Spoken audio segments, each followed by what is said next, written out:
The University of Utah engineers designed a new gaming controller that might just change the way you game.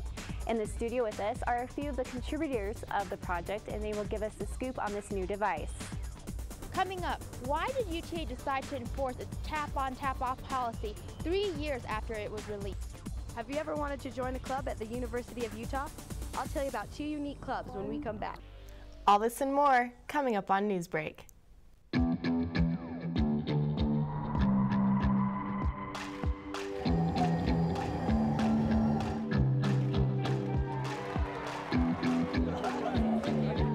News produced by students for students. Brought to you from the Telecommunications Lab at the University of Utah. The search continues for a new university president. Ashley Hall will be talking to the lead dermatologist. This is Newsbreak. Good afternoon, I'm Rachel Spots. And welcome to Newsbreak. I'm Jancy Coggins. There was an event held in the Union yesterday that offered free food, games, and live music. This particular event was called Oh Lucky You and was St. Patrick's Day themed. There will be many more free events such as this to come. We are holding Oh Lucky You, and it is just kind of an event to celebrate Irish culture and St. Patrick's Day and everything associated with the holiday. We saw posters downstairs for free shepherd pie and music, so we should go see this. Played the coin toss. We have to toss coins into a pot of gold, supposedly, and then we played the four-leaf clover. Find four-leaf clovers and get a free shirt. We have a band. Their name is called Shanae, and it is a three-person Irish band. It's got all the traditional Irish Celtic music that you would hear if you went to Ireland. We try and make it as fun as possible, and we really want to celebrate the culture. We have another event that we just started this year, and it's called Feed You Corner, where one Wednesday a month they have free lunch for the first, I believe, 200 people that get there. So come down to the Union and get free food. Reporting for Newsbreak, this is Lauren Carter. ASUU did not have very many voting participants during the elections this year. The amount of voters dropped by almost 50% compared to last year's election. Charlie Culbreth has more. As a student, this is our community, and we need to be engaged in our community. It's like our civic duty on campus to be an active participant. Every year at the beginning of spring semester, students at the U have the opportunity to vote for student body president. The election is sponsored by the Associated Students of the university, and this year the turnout came as a surprise to the ASUU office. We had a little over 2,000 people vote in this year's elections, and we just don't know or can see what exactly happened, because usually we would have about 4,000 or 5,000 students vote, and for it to decrease that much, we don't know exactly what had happened. ASUU promotes the elections in a variety of different ways, but one question still remains. What are we not doing to let people know more about the positions? Because we do hold debates and have people table and such, but really, how many people are they reaching? The reality that students are not taking the initiative to vote for whatever reason was shown in this past elections, but every student on campus has a reason to vote. If you don't choose to take that initiative and vote or be engaged in some sort of student involvement, then it's really difficult to be able to say why you don't like campus if you're not actually trying to help make it a better place. And your money is in this office, so you definitely have a reason to vote and to say where your money goes and how it should be spent, and really how you should be represented, not only here at the U, but also in the community as well. We need to have a say in who our leaders are, and I think that's a really great way to express that. Reporting for Newsbreak, this has been Charlie Culbreth. William Provencher is a professor of mechanical engineering at the University of Utah, and he and his team have created a new gaming controller that does more than just vibrate. It takes the game to a whole new level. A new gaming controller developed by the University of Utah engineers might change the way you game. In studio with us is mechanical engineering master's student Nathan Caswell, computer science doctoral student Ashley Guinan, and Roger Altizer, who is a professor at the U. Thank you all for being here this afternoon. Thanks for having us. Yeah. Tell me how this controller came about. So, Rebecca Kosilver, another mechanical engineering master's student who was here before me, came up with the original design for the gimbal controller design that this controller uses. And then Ashley's done some studies with that. But we wanted to take that a little bit farther, so we designed more of a game controller shell so we could actually test it with games and more real-life applications. Nice. Yeah, and our advisor, Will Provancher, he's a professor in mechanical engineering here at the U, really came up with the idea to provide an extra type of feedback to gamers, because right now there's only audio, visual, and vibrotactile feedback where the controllers rumble, and he thought it'd be a good idea to add an extra feedback to help gamers as they game. That's awesome. So how do you guys think this controller can help modify technology or create new technology in the future? The controller, in terms of games, could really revolutionize the way that we receive information from a game. Presently, as Ashley said, you get vibration as the only form of haptic interface that you get from a game. This can give you directional information. So when a bad guy's coming behind you, the controller can sort of pull on your thumb and say, hey, there's somebody standing behind you. Or if you need to take a right turn in a car, the game controller can say, turn right, and it can pull right, and you'll know which direction to go. So it could totally revolutionize the way we play games. But I think it also has uses for other technology. It could be used for information, for blindside feedback. It's been used for directional information, for GPS information, and other uses as well. Nice. Okay, so I understand we have a demo here today to try the controller out. As a gamer, I'm really excited to see how this works, so let's give it a try. All right. So we have a few just really quick examples of different types of feedback that we could give a user. And as we do these are kind of showing what the tactors are doing underneath Nathan's thumbs. So we could do possibly like a prone crawl where you're a soldier crawling on the ground. Just a simple bounce with the tactors, a circular motion, and then a wave motion. We also have a fishing game, and this is a more complete demo that one of the groups in the EAE studio made. And this lets people, just like a normal fishing game, they can catch fish, but also as they're fighting the fish, they will get extra directional information of where the fish is tugging the line and how they can fight the fish to help them decrease the line tension and reel in the fish easier. Nice. That looks like a lot of fun. You guys, I look forward to playing with this controller in the future. Great job, and thank you all for being here. Thanks for having us. Thank you. For more information on their research and the controller, please visit the website below. And now let's check in with Jancy. Provancher is currently away at other universities demonstrating this device. With this new technology, it looks like there could be some interesting changes in the gaming world in the upcoming years. Many tracks riders have seen and heard of the new tap-on, tap-off rule, but police are now strictly enforcing it. We'll go to Rosie Wynn with the story.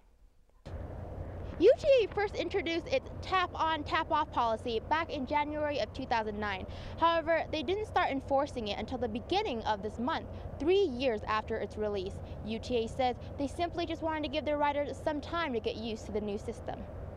The tap-on, tap-off policy is an electronic fare system for annual pass holders that include corporate accounts and University of Utah Ed accounts.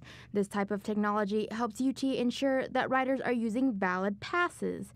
It also helps them collect useful information about their transit system. This is really helpful to us in a couple of ways. It's helpful in building a better transit system. If we know where people are coming from and where they're going to, we can create more direct trips. We can reduce the number of transfers. It's also helpful in our negotiations with the University of Utah. Our contract with them, if it's actually based on actual usage, they may actually be able to get charged less than they are currently by our knowing exactly how many people are using the system. However, some riders don't like the tap-on, tap-off system. They think that there needs to be a gated entry or the ability to tap once you're already on the train. The biggest problem is people are in a hurry. They're running on to get on the train. Well, they don't want to miss the train.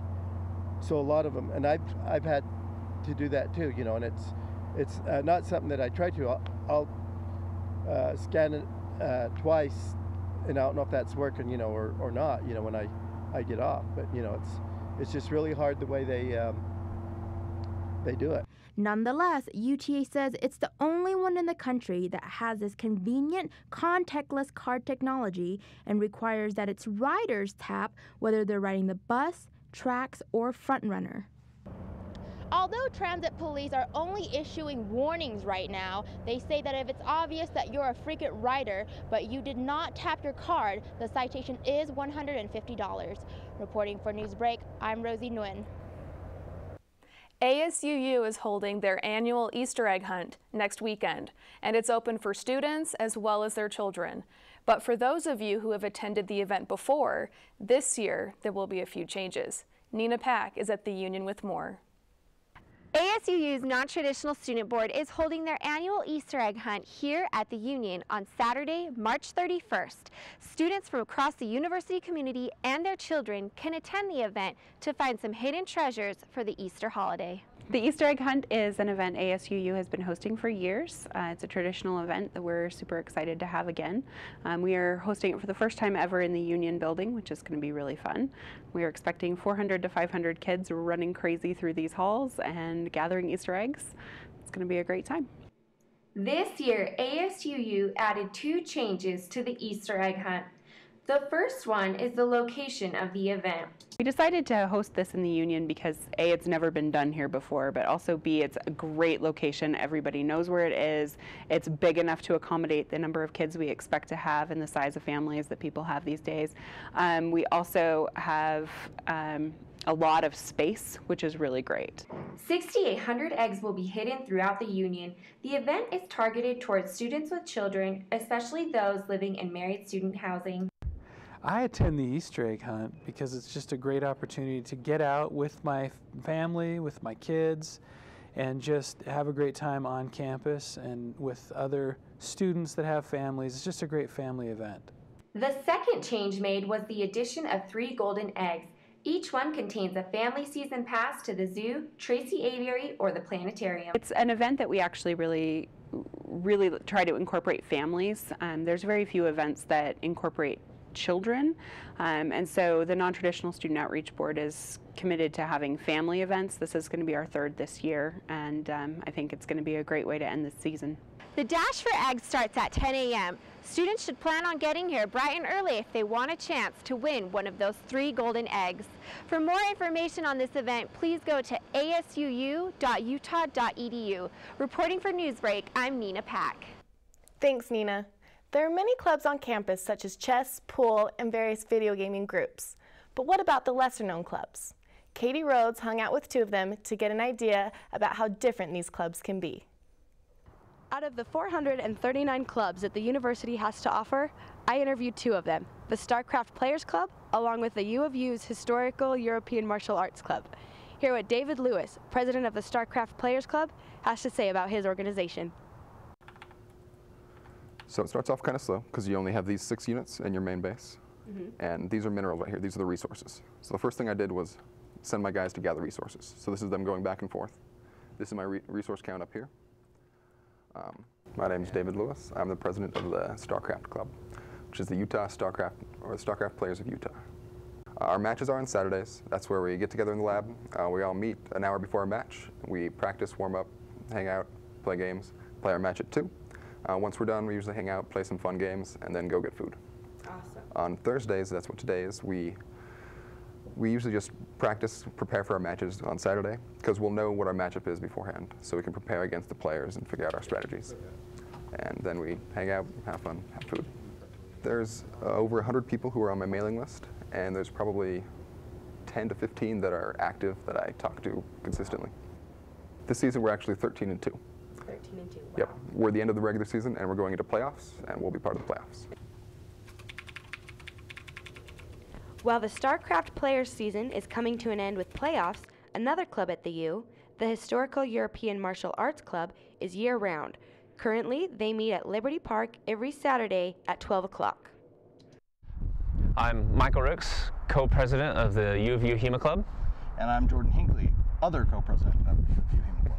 The U of U HEMA Club daily ritual of just what we do in class is a lot of discussion. After discussions, we will then practice those techniques that we've discussed.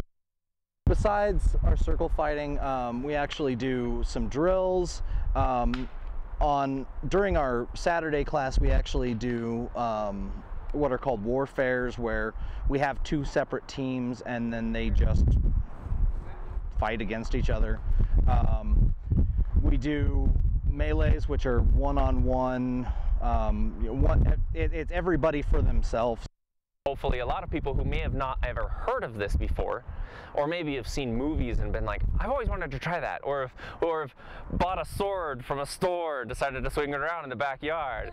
You know, if you ever wanted to learn how to actually do that and the true martial art behind it and understanding of it, that's what the U of U Club's for. To find out about more clubs you can join, visit the ASUU's homepage. Reporting for Newsbreak, I'm Katie Rhodes. I had no idea there were so many clubs. Did she say 439? Yes, she did. From fantasy to mathematics, there's really something for everyone. Wow, and if you'd like to get more involved, go to asuu.utah.edu and click the Get Involved tab to see which club would best fit your lifestyle and personality. And coming up, we have events from Chloe and also what's happening to Dr. David Pershing's old position. Answers and more coming up after the commercial break. 3, 2, 1. I have now taken 4 different semesters. I've specialized in behind the camera, I specialized in front of the camera, and now I'm focusing on web-based material. There's a lot of more life experience in this, I guess, this class. When you come in, it's not like, okay, we're here for another class. Let's go sit at a desk and take some notes. I'm here for, another chance to learn something new. Welcome back, I'm Chloe Nguyen. Come and socialize with new friends from different countries at the International Cafe.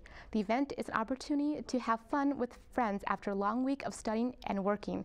The free event will be held at 3 in the evening on every Friday until April 27th in the Fort Douglas complex. Snacks and drinks will be served and everyone is invited. The U's Entertaining Arts and Engineering program ranked in the top 3 spots for the 2nd year in a row. The Serious Games lecture will be presented on Tuesday, March 27th at 12:15 in the afternoon at the Gold Auditorium in the Marriott Library. The lecture will be focused on how games are changing the future of science, medicine, and academic. And every year, the U students join together in recognizing some of the most outstanding professors and student groups on campus. Nomination and voting for the ASUU Students' Choice Awards has ended, and this upcoming Wednesday, the 28th, the event will be held at the Spencer Fox Eccles Business Building at 6 p.m. And in sports, the Pac-12 Gymnastics Championships will be held at the Huntsman Center. Come support our girls on Saturday, March 24th at 7 p.m. The championships will be covered on Fox Sports for those who are unable to make the event in person. David Pershing is officially the new president of the University of Utah, but who is going to fill his old position of Senior Vice President of Academic Affairs? Lauren Carter has more. Dr. David Pershing began his duties as the University of Utah president on March 12th. So what happens now to the job he left behind as Senior Vice President of Academic Affairs? The position has been temporarily filled by Mike Hardman, who is the Dean of Education. Hardman is projected to hold the position of Interim Senior Vice President for Academic Affairs for as little as 2 semesters or for up to a year, depending on when the position is filled. The university has put together a committee to oversee the search and review the candidates. This committee has only met once, but they are planning to meet in April to decide on a course of action for how to recruit candidates. One thing the committee has already done is hired out a firm to help recruit individuals from across the nation. There is a chance that the open position will be listed on the university's website for individuals to apply. However, the committee is hoping that people in the education community will nominate candidates to be considered.